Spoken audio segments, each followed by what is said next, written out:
What's going on, guys? We're back here. I'm about to talk about my first half recap of the season. So, let's start off in the off season. So, going to the season, the expectations were we're gonna win some games. We're gonna win some games. We're gonna be competitive into the fourth quarter, and every game we're gonna be competitive in the fourth quarter. We're not expected to go to the playoffs. We're just expected. Let's be in every game, be competitive. And maybe we'll win some more than 4 games, possibly. Vegas set us at 5.5 games for our win total of the year. Our boys, they went out with the coaching staff this offseason, got all these veteran players. Quan Alexander, late signing. Let's see, who else? Jordan Whitehead, DJ Reed. Then we went out and we drafted Sauce Gardner, Garrett Wilson, Jermaine Johnson,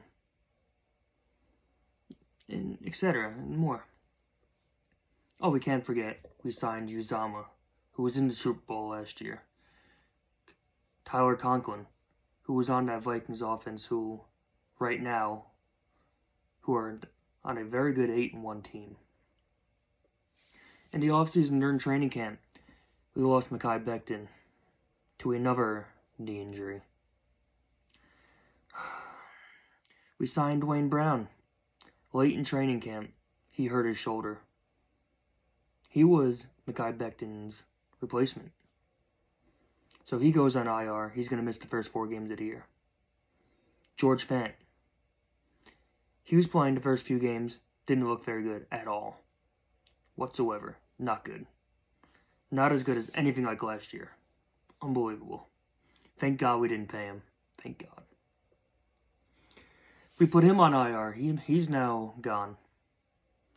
Max Mitchell, our 4th-round rookie offensive tackle. He was plugged in to play right tackle immediately. I'm not going to lie, he was playing pretty well. He was holding his own. He gets hurt in Pittsburgh. He was put on IR. He's gone for the next 4 weeks. We placed 5 offensive linemen on IR this year. 5. Most of them being offensive tackles. It's unheard of in this day and age. Even with all that, this team still won 6 damn games before the bye week. It's beautiful. Let's start off here with the Cleveland game. What I like to call the miracle in the land. It looks like it's going to be over. You gotta remember, we have Joe Flacco starting at quarterback early in the year. Looks like it's going to be over. The Browns drive right down the field. Nick Chubb runs into the end zone for the touchdown. The Jets absolutely need a miracle now. Browns make a horrible defensive misplay. Corey Davis is wide open down the sideline. Flacco finds him in stride. Touchdown. Alright. Jets still need to recover an onside kick and whatever. Jets recover the onside kick somehow. Garrett Wilson having a breakout game. It's only the 2nd game of the year. He had a touchdown early in the game on a great out route in the corner of the end zone. Great fade. Unbelievable. Joe Flacco keeps feeding him the ball on this drive. And it ends up with another touchdown for Garrett Wilson. 2nd of the day. Unbelievable.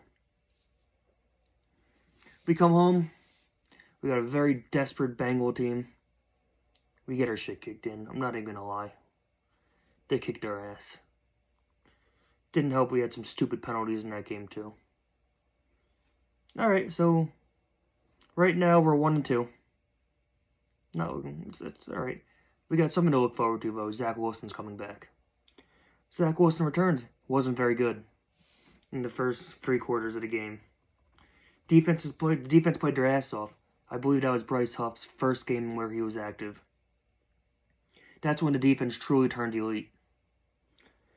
Zach Wilson in the 4th quarter won the Jets that game after the Steelers benched Trubisky for Kenny Pickett in the second half. Zach Wilson in the fourth quarter. Dominant. Throwing those elite passes that made him the second overall pick. He used his legs, he used mobility, got first downs. He led 2 crucial drives in the fourth quarter, which both led to touchdowns. First one, Corey Davis caught it in the end zone, touchdown. And then Breece Hall punched in with like 13 seconds left to go, wins the game. Phenomenal. Alright, so now we're 2-2, heading home. And as Robert Saleh said in the offseason, there is a huge gap that needs to be closed in division. The Jets hadn't won a division game in 2 years. I don't even remember what the hell the score differential was, but it was mind-boggling. So Miami comes to town without Tua. First play of the game on defense, Sauce Gardner absolutely levels Teddy Bridgewater in the end zone. It wasn't a fumble, but it was intentional grounding because Sauce hit him so hard he threw the ball. In the end, while he was in the end zone, no one was in the vicinity. Turned out to be a safety. They hold him without precautionary reasons. Zach Wilson makes some nice throws, especially my favorite one of that game was the one to Breece Hall where he ran around 80 yards. Got stopped short of the goal line, but then it was punched in the next down. Jets dominated with the run game. They won 40-17. Unbelievable. Jets now have to go into the infamous Lambeau Field. The defensive line makes it a living hell for Aaron Rodgers all day long. All day.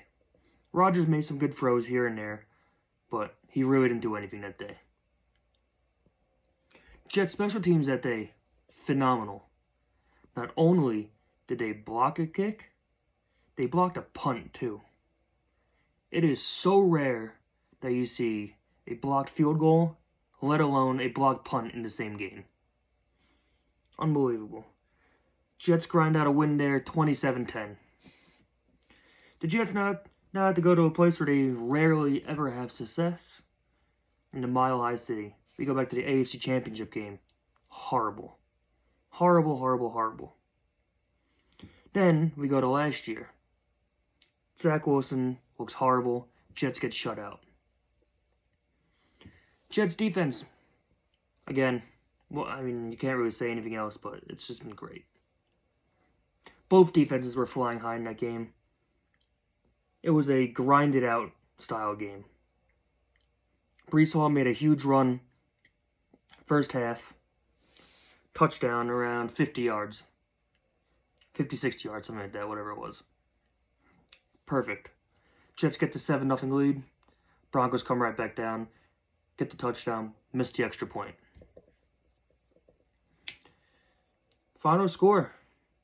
Jets win 16-9 because they won the turnover battle. Jets had 1 interception. Lamarcus Joyner. Beautiful. Zach Wilson didn't throw it. Any interceptions, didn't fumble the ball. It was a very average game. Alright, now the Jets come home to try to exercise a demon here. That's exposed them for years. Going back to even when he left the Jets for the Patriots and Bill Belichick. The last time the Jets beat them was 2015.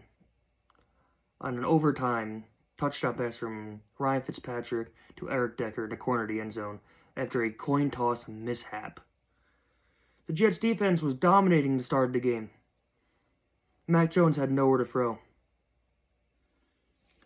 It was 10-3 at halftime. 10-6, excuse me. Patriots take the ball. Get the ball right in Jet territory. Mac Jones steps back, throws the ball, intercepted, returned for a touchdown. Pick 6, Michael Carter II. You guessed it. Didn't count. Comes back because of a horrible, in my opinion, call by the ref on John Franklin Myers for roughing the passer. I was in the stadium, surrounded by Patriot fans, in my section at least. Awful. We were all celebrating up and down, jumping up like lunatics.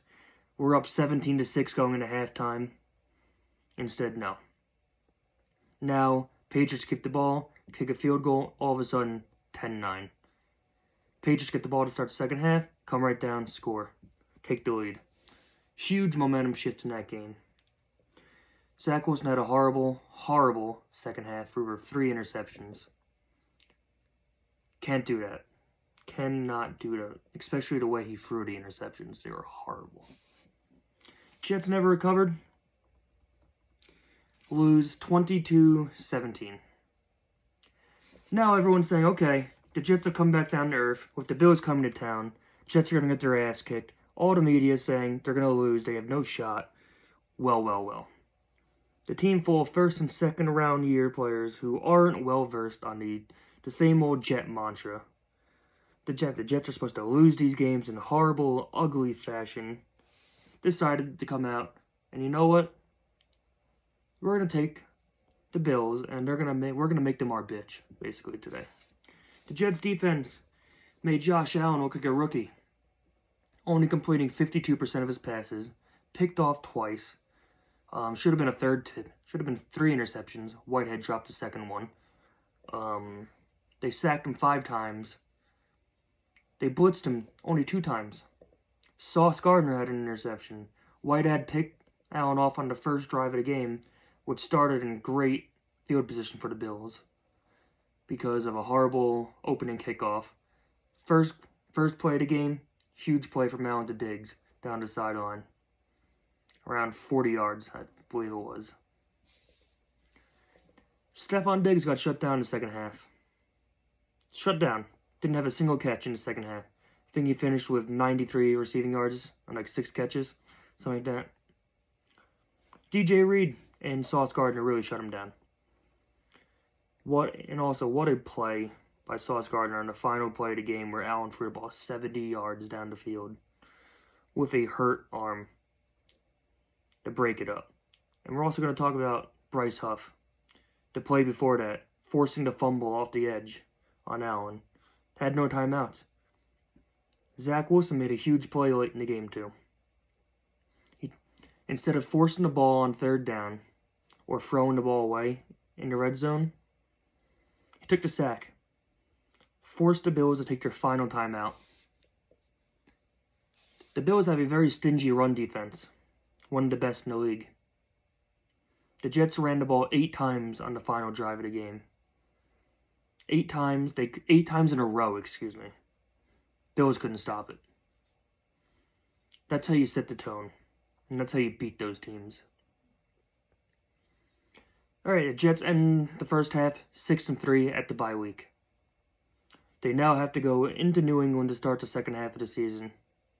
No one's giving them a shot. Like all year, no one's giving the Jets a shot. Let's see what the Jets do in the second half of the year. Let me know what you guys think. Let's go Jets.